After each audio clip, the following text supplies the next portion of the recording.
అదే RTV app వార్తల్ని క్షణాల్లో చదివే అవకాశం ఉంటుంది. ఒక న్యూస్ పేపర్, ఒక టెలివిజన్ ఛానల్ మీ చేతుల్లో ఎప్పుడూ ఉంటాయి. అనంతపురం రాజీవ్ కాలనీకి చెందినటువంటి కుంచె తిప్పేస్వామి తన టాలెంట్ను చూపిస్తూ ముఖ్యంగా ఏదైతే ప్రతిభకు ఏది అడ్డు కాదు అన్నట్టుగా నిరూపించుకుంటున్నాడు ఇక్కడ కుంచె తిప్పేస్వామి. ఏదైతే ఉందో తన తల్లిదండ్రులు అతి సామాన్యమైన జీవితం గడుపుతున్నటువంటి నేపథ్యం, ముఖ్యంగా వాళ్ళ తోడ్పాటుతో ముఖ్యంగా ఏదైతే ఆయన ఇంటి వద్ద ఉన్నాం చూడవచ్చు, చాలా చిన్న ఇంటిలో జీవనం సాగిస్తున్నటువంటి కుంచె తిప్పేస్వామి షార్ట్ ఫిల్మ్స్ తీస్తూ ఒకవైపు మరోవైపు చాలా, ఎందుకంటే ఒకవైపు మంచి ఆర్టిస్ట్గా పేరు పొందినటువంటి నేపథ్యం, డ్రాయింగ్ కావచ్చు, ఇలాంటి కుంచెతో తన ఎన్నో అద్భుతమైన చిత్రాలను గీసినటువంటి కుంచె తిప్పేస్వామి ఈ మధ్యకాలంలో షార్ట్ ఫిల్మ్స్ తీస్తూ ఏకంగా డైరెక్షన్ చేస్తూ మరోవైపు డ్యాన్సులు కూడా చేస్తూ ఎంతో తన ప్రతిభని చాటుకున్నటువంటి నేపథ్యం.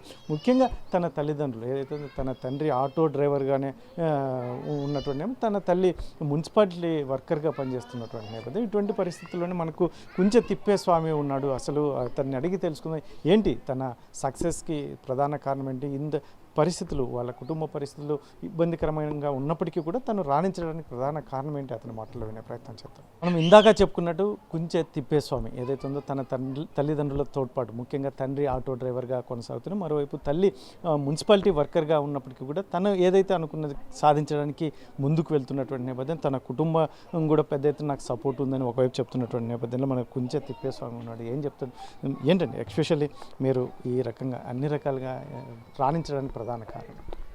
సార్, యాక్చువల్గా నేను ముందు నుంచి ఒక పెయింటింగ్ ఆర్టిస్ట్ సార్.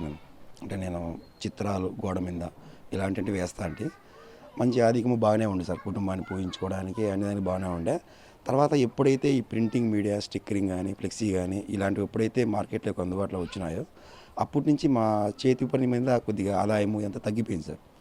ఈ తగ్గిపోవడంతో ఇంట్లో పరిస్థితులు కూడా ఇబ్బంది అవ్వడం వల్ల సో నేను అక్కడ డిసప్పాయింట్ కాకోకుండా, సో నాలో ఉన్న ఇంకొక ఏదో ఒక టాలెంట్ ఉంది, దాన్ని పాలిష్ చేసుకుంటే ఆ రంగంలో కూడా మనం బాగా కావచ్చు అని చెప్పేసి నాకు ఈ ఫిలిం మేకింగ్ మీద ముందు నుంచి ఇంట్రెస్ట్ ఉంది సార్. అంటే యాక్టింగ్ మీద కానీ, డైరెక్షన్ మీద కానీ ఇది ఇంట్రెస్ట్ ఉంది బాగా. సరే, దీంట్లో మనం ఎందుకు రాణించకూడదు, ఇది ఎందుకు మనం చేయకూడదు, వర్క్ ఏదో వచ్చేసి డిసప్పాయింట్ కాకోకుండా ఇంకో పని నేర్చుకుందామని చెప్పేసి నేను చిన్నగా డైరెక్షన్ మీద, ఎడిటింగ్ల మీద నేను నేర్చుకొని నేను ముందుగా కుంచె అని ఒక షార్ట్ ఫిలిం స్టార్ట్ చేశాను సార్. అంటే అప్పుడు నాకు పెద్దగా ఐడియా లేదు ఫిల్మ్ ఇంట్రెస్ట్ మీద, సినిమాలు ఏవైతే చూస్తానో అదే ఇంట్రెస్టే. సో నేనే ఓన్గా కథ రాసుకొని నేనే డబ్బులు ఖర్చు పెట్టుకొని చిన్నగా ఒక షార్ట్ ఫిల్మ్ తీశాను సార్. అది తీసిన తర్వాత కొంతమంది పెద్దవాళ్ళు దాన్ని చూసి బాగుందని చెప్పేసి దీన్ని థియేటర్లో వేద్దామని చైతన్య కళ్యాణ్ మీడియా వర్క్స్ అని మన అనంతపురంలో ఆయన యాడ్ డిస్ట్రిబ్యూటర్ ఆయన. సో ఆయన దానికి బాగా సహకరించి థియేటర్లో వేశాడు సార్ ఫస్ట్ టైం. థియేటర్లో వేసిన తర్వాత మంచి ఆదరణ వచ్చింది. తర్వాత అది ఇండస్ట్రీ వరకు కొంతమందికి పరిచయం అయ్యి అక్కడ నాకు వర్క్స్ ఇచ్చి నా టాలెంట్ని గుర్తించి అట్లా నా టాలెంట్ కొద్దిగా సోషల్ మీడియాలో 10 మందికి తెలిసి సినిమా వర్క్స్ కూడా కొన్ని స్టోరీ బోర్డు కానీ, డిజిటల్ ఆర్ట్ కానీ ఇట్లా వేయడం ద్వారా కొద్ది సర్కిల్ వచ్చి నేను ఒక 2-3 షార్ట్ ఫిల్మ్స్ కూడా తీసి థియేటర్లో ప్రీమియర్ వేయడం వల్ల కొద్ది మంచి పేరు రావడంతో ఇంకా దీన్ని పాలిష్ చేసుకుంటా ముందుకి ఇలా వెళ్ళడం నా జర్నీ ఇలా జరుగుతాను సార్. అదే విషయం. అంటే ఎస్పెషల్లీ మీ తల్లిదండ్రులు ఏంటి, ఎందుకంటే అతి సామాన్యంగా మీ తల్లిదండ్రులు జీవిస్తున్నప్పటికీ కూడా మీకు సపోర్ట్ అనేది చాలా అద్భుతంగా ఉంది. ఏం చేస్తారు మీ తల్లిదండ్రులు? సార్, మా అమ్మ వచ్చేసి మామూలుగా మున్సిపల్ ఆఫీస్లో పనిచేస్తుంది, మున్సిపాలిటీ పనిలో పనిచేస్తుంది. నాన్న వచ్చేసి ఆటో డ్రైవర్గా పనిచేస్తున్నాడు. సో వాళ్ళ సైడ్ నుంచి కూడా ఎంతో కొంత సపోర్ట్ లేనిది ఎవరు ఏం చేయలేము కదా. వాళ్ళ సపోర్ట్ ఉంది, మా ఇంట్లో సపోర్ట్ కూడా ఉంది. సో నా వరకు నేను ఎంత కష్టపడాలో అంత కష్టపడుకుంటూ ప్రతిదీ చేసుకుంటూ ముందుకు వెళ్తున్నాను సార్. నేను సపోర్ట్ అయితే ఉంది, అమ్మ నాన్న సపోర్ట్ ఉంది, నా ఫ్రెండ్ సర్కిల్ కానీ, నన్ను అభిమానించే మిత్రులు కానీ కూడా అందరూ సపోర్ట్ ఉంది సార్. సో దీనికి కావాల్సిన కొద్దిగా ఏదైనా కొన్ని వనరులు మనం సేకరించుకొని ముందుకు పోవాలంటే కష్టం కదా. ఆ ప్రాసెస్ వల్ల నా సక్సెస్ అనేది కొద్దిగా లేట్గా కనబడుతుంది సార్. సో రీసెంట్గా కూడా నాకు జిఎంఎస్ సురేష్ అని ఆయన ఒక ఛానల్ ఉంది సార్. ఆయన నా కష్టం చూసి పాపం ఒక చిన్న అవకాశం ఇచ్చాడు సార్. నేను దాని ద్వారానే రథసారథి ఒక షార్ట్ ఫిలిం కూడా చేస్తున్నాను సార్. ఇప్పుడు మొన్న పండుగ రోజు ఒక లిరికల్ సాంగ్ రిలీజ్ చేస్తాం సార్, చాలా అద్భుతంగా వచ్చింది. సో ఇట్లాంటి ఎవరో ఒకరు నా టాలెంట్ గుర్తించి నాకు ఏదో చిన్న అవకాశం ఇస్తున్నారు సార్. సో ఇలాంటి వాళ్ళు ఇంకా ముందుకు వస్తే ఇంకా మంచి నేను చేయగలను, పెద్ద మూవీలో కూడా చేయగలను, ఇంకా మంచి ఇంకో 10 మందికి కూడా నేను ఆదర్శంగా నిలబడి ఇంకో 10 మంది కళాకారులు కూడా అనంతపురంలో కూడా అవకాశాలు తెప్పించి ముందుకు తీసుకొని పోగలను అనే నమ్మకము, ధైర్యం నాలో ఉంది సార్. కానీ చూద్దాం సార్, ఇంకా ముందుకు రావాలి కదా సార్ ఎవరన్నా కానీ. మనం ఒకటే సింగిల్గా ఏం చేయలేము కదా. నేను జస్ట్ కష్టపడగలను, టీంని 10 మందితో ఏదైనా కానీ ముందుకు వెళ్ళగలను. కానీ కళా పోషకులు కూడా ఉండాలి కదా. వస్తున్నారు ఇప్పుడు మన జిఎంఎస్ సురేష్ లాంటి వాళ్ళు కానీ, చైతన్య కళ్యాణ్ లాంటి వారు కానీ కొంతమంది సహకరిస్తున్నారు సార్. చూద్దాం సార్. మీరు ఇప్పుడు మీరు అద్భుతంగా పెయింటింగ్, ఆయిల్ పెయింటింగ్స్ ఇటువంటివి కానీ అద్భుతంగా వేస్తారు. ఏంటండి మీకు ఉన్నటువంటి టాలెంట్? సార్ నాకు పెయింటింగ్ అంటే నాకు చిన్నప్పటి నుంచి బాగా ఇంట్రెస్ట్ సార్. నాకు అంటే ఏదన్నా చిన్నప్పుడు ఏదైనా బుక్లో డయాగ్రామ్ చూస్తే పెన్సిల్తో నీట్గా వేసేవాడిని, అందరూ కూడా బాగా ప్రోత్సహించేవాళ్ళు. నాకు అప్పటి నుంచి ఇదేదో ఉంది అని చెప్పేసి నేను బాగా దాన్ని డెవలప్ చేసుకుంటా పెయింటింగ్ వర్క్ నేర్చుకుంటా లాస్ట్కు కొద్దిగా ఇంట్లో పరిస్థితులు బాగాలేక ఈ పని నేర్చుకుందామని ఇంట్లో పర్మిషన్ తీసుకొని కమలానగర్లో ఈశ్వరాట్స్ అనే పోతున్నాడు సార్. ఆయన మా గురువు. అతని దగ్గరికి వెళ్ళి అతనితో కలిసాను సార్. సో నాకు చదివైతే ఇంట్రెస్ట్ ఉంది కానీ చదువుకోలేని పరిస్థితి. నాకు ఈ బొమ్మల మీద ఇంట్రెస్ట్ ఉంది అన్న, కొద్దిగా నాకు వర్క్ నేర్పించండి అంటే ఆయన నాకు బాగా వర్క్ నేర్పించారు సార్. ఆయన పేరు ఈశ్వరయ్య. పెయింటింగ్ వర్క్ ఆయన దగ్గర ఒక 4 years వర్క్ నేర్చుకున్నాను. 4 years వర్క్ నేర్చుకొని తర్వాత అప్పుడప్పుడే వర్క్ నేర్చుకొని బాగా ఇంక డెవలప్ అయ్యి మంచి షాప్ పెట్టుకొని చేసే మూమెంట్లోనే ఈ ఫ్లెక్సీ వచ్చేసి కొద్దిగా జీవితం తలకిందలు అయిపోయింది సార్. లేకపోతే మంచి లైఫ్ ఉంటాయండి సార్ పెయింటింగ్ ఆర్టిస్ట్గా. ఈ పోర్ట్రైట్ వర్క్లో కూడా నాకు మంచి పేరు సంపాదించి సార్ జనాల్లో కూడా. నన్ను ఎవరన్నా గుర్తుపట్టాలన్నా, నా గురించి పోవాలన్నా ఇక ఆర్టిస్ట్గా మంచి ఇది వచ్చింది సార్ నాకు. అక్కడి నుంచే నేను ఒకటి నేర్చుకుంటా. ఈ ఆర్ట్ వర్క్ ద్వారా నేను ప్రతి దాంట్లో స్కిల్లో డెవలప్ అవ్వడానికి నాకు అది బాగా ఉపయోగపడింది సార్. ఈ ఆర్టిస్ట్ వర్క్ అనేది నాకు అది బాగా ఉపయోగపడింది. అంటే అది కూడా నాకు ఇప్పుడు ఏదో నాకు అన్నం పెట్టట్లేదు, వర్క్ జరగట్లేదు, నన్ను తక్కువ చేయట్లేదు. నాకు ఎప్పుడు నాకు ఆర్ట్ అంటే చాలా అభిమానం ఎక్కువ సార్.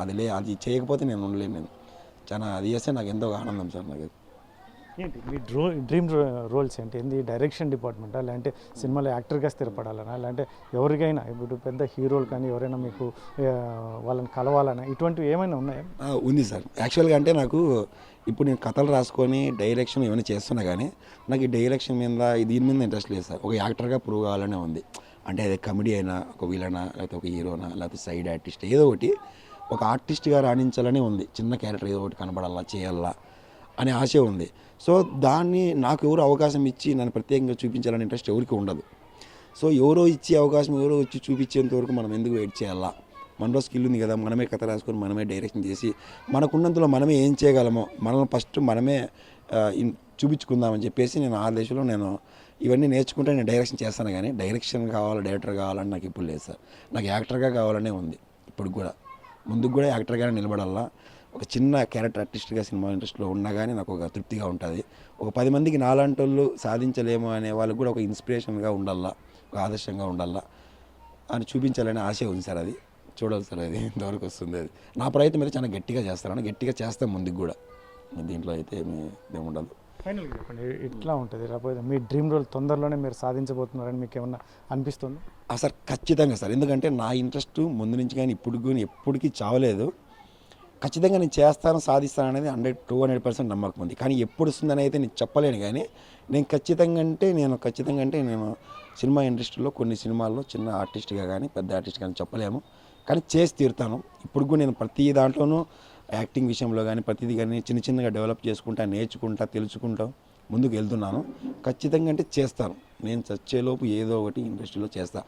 ఎందుకంటే నాకు అది తప్ప నాకు వేరే తెలియదు. పెయింటింగ్ వర్కా లేకపోతే సినిమాలో నటించడమా, ఇది తప్ప నాకు వేరే పని తెలియదు. కాబట్టి నేను ఖచ్చితంగా అంటే ప్రూవ్ చేస్తాను. ప్రూవ్ చేసి 10 మందికి ఆశయంగా నిలబడతాను. నేను నా ద్వారా 10 మందికి అవకాశాలు ఇప్పిస్తాను. ఇదైతే 100% ఫిక్స్ సార్. ఇది ఇలా రాణిస్తున్నాడు. చిన్నప్పటి నుంచి ఎలా ఉండేవాడు? ఇట్లా రాణించడం వల్ల మీరు ఎలా ఫీల్ అవుతారు? చిన్నప్పటి నుంచి చదువుకున్నాడు, కొంతదాకా చదువుకొని మళ్ళా అబ్బాయి మెండ్లో ఏమేమి తట్టిందో అదంతా చేస్తూ పోతున్నాడు సార్. చదువుకొని ఒక 8 ఏళ్ళు ఆర్ట్స్కి పంపించినాం సార్. అది నేర్చుకుంటానమ్మా నేను, చదువు అయితే నాకు సాలింగా, సరేలే అబ్బాయి మనసులో ఉండేది మనం ఎందుకు కాదనాలని మేము అక్కడ పంపించినాము కమలానగర్కి. అక్కడ 8 ఏళ్ళు అబ్బాయి అదంతా బాగా పని నేర్చుకున్నాడు సార్ ఆర్ట్స్. ఆ తర్వాత మధ్యలో మళ్ళీ ఈ సినిమా ఫీల్డ్లో పోవాలా, అది నేర్చుకోవాలా, ఇది నేర్చుకోవాలా, అది చేయాలని, ఇది చేయాలని, సాధించాలా, ఏదో పట్టదాల ముందుకు పోయి నేను మనసులోనే ఆ అబ్బాయి కొంచెం మాకు చెప్తూ మనసులోనే రాంగ్ మాకు తెలిసిపోయింది. సరేలే నీకు ఇష్టం వచ్చింది నువ్వు చెయ్యి, ఎంతవరకు చేస్తావో చెయ్యి, నీ కష్టార్జితంతోనే ఎవరిది ₹1 ఇచ్చేదేమి లేదు మేము. కానీ అతను భుజబలంతోనే కష్టం చేసి ఆ డబ్బులతోనే అన్నీ ఏమేం కావాలో ఆ అబ్బాయి చేసే ప్రయత్నం అన్నీ చేస్తూనే ఉన్నాడు. ఇప్పటి వరకు కష్టపడుతూనే ఉన్నాడు. చిన్నప్పటి నుంచి 15-16 ఏళ్ళ నుంచి అదే కొన్నేళ్ళు అది చేసినాడు కష్టము, మరి ఆ తర్వాత ఇప్పుడు ఇది సాధించాలా, ఏదో ఒకటి చిన్న చిన్నగా కానీలే, నేను ఎంతవరకు సాధిస్తానో అంతవరకు సాధిస్తాను, నాకు పట్టుదల ఉంది అన్నట్లు చేస్తున్నాడు సార్. మరి ఏం చెప్తారు నా మీ కొడుకు ఇట్లా సక్సెస్ అవుతున్నాడు, ఒకవైపు సినిమాల వైపు కూడా ఆశగా ఉన్నాడు, ఇటువంటి పరిస్థితుల్లో మీరు ఒక ఆటో డ్రైవర్గా పనిచేస్తూనే మీ భార్య మున్సిపాలిటీలో పనిచేస్తూనే ఆయనకు సపోర్ట్గా కూడా నిలిచారు, ఏం చెప్తారు? చేయాలనే ఉంది సార్, ఎదగాలనే ఉంది, మాకు స్తోమత లేదు, ఉండిన దాంట్లో చేసుకుంటూ పోతున్నాడు సార్. అంటే మీరు ఇన్ని రోజులు ఆటో తోలుకొని సపోర్ట్ చేస్తున్నాం సార్, ఏది వద్దండి, ఏదన్నా ఎంకరేజ్ చేస్తాం. మీ కొడుకు సక్సెస్ అవుతారు, అవుతాడని ధైర్యం ఉంది సార్, అంటే దేవుని దయ అవుతాడని ధైర్యం ఉంది సార్, అదే ఉంది దయ అంతే సార్, మనదేం లేదు సార్. ఇది మొత్తం ఏదైతే మొత్తం అనంతపురం చెందినటువంటి ఈ యంగ్స్టర్ ఏదైతే ఉందో తన డ్రీమ్స్ చిన్నప్పటి నుంచి ఆర్థిక ఇబ్బందులు, కుటుంబం పరిస్థితి కూడా కొంచెం ఇబ్బందికరమైన పరిస్థితులు ఉన్నప్పటికీ కూడా తను రాణిస్తున్నటువంటి నేపథ్యం, షార్ట్ ఫిల్మ్స్ తీస్తూ ఇందులో మొదట్లో అయితే మాత్రం ఆయిల్ పెయింటింగ్స్ ఇటువంటివి, ఆ తర్వాత కాలంలో కొంచెం ఈ ఫ్లెక్సీలు ఇవన్నీ రావడంతో ఈ రంగానికి ఇబ్బందికరంగా ఉంది కాబట్టి అని చెప్పేసి వెంటనే cine field especially short films తీస్తూ తను ఏదైతే ఉందో క్యారెక్టర్ ఆర్టిస్ట్గా ఏదైనా కానీ నాకు సినీ ఫీల్డ్లో నేను ఖచ్చితంగా ప్రూవ్ చేసుకోవాలని కసిగా ఉన్నటువంటి నేపథ్యం. మరి అయితే మాత్రం నేను ఖచ్చితంగా సాధిస్తాను, నేను దాంట్లో ఖచ్చితంగా నిరూపించుకుంటాను అని చెప్తున్నటువంటి నేపథ్యం. ఇప్పటికైతే మాత్రం అనంతపురం జిల్లాలో ఖచ్చితంగా ఇతనికి ఒక గుర్తింపు వచ్చినటువంటి నేపథ్యం. రాబోయే కాలంలో కూడా ఇదే సపోర్ట్ ఫ్యామిలీ వైపు నుంచి కూడా ఉంటుంది అని ఒకవైపు చెప్తున్నటువంటి నేపథ్యంలో ఇతనే చెప్తున్నటువంటి ధైర్యంగా నేనైతే మాత్రం సాధిస్తానని చెప్తున్నటువంటి నేపథ్యంలో చూద్దాం రాబోయే కాలంలో ఇతనికి మంచి భవిష్యత్తు ఉండాలని ఆర్టీవీ కూడా కోరుకుంటుంది. కెమెరా పర్సన్ సుధాకర్తో చల్లకెనాయుడు, ఆర్టీవీ, అనంతపురం జిల్లా.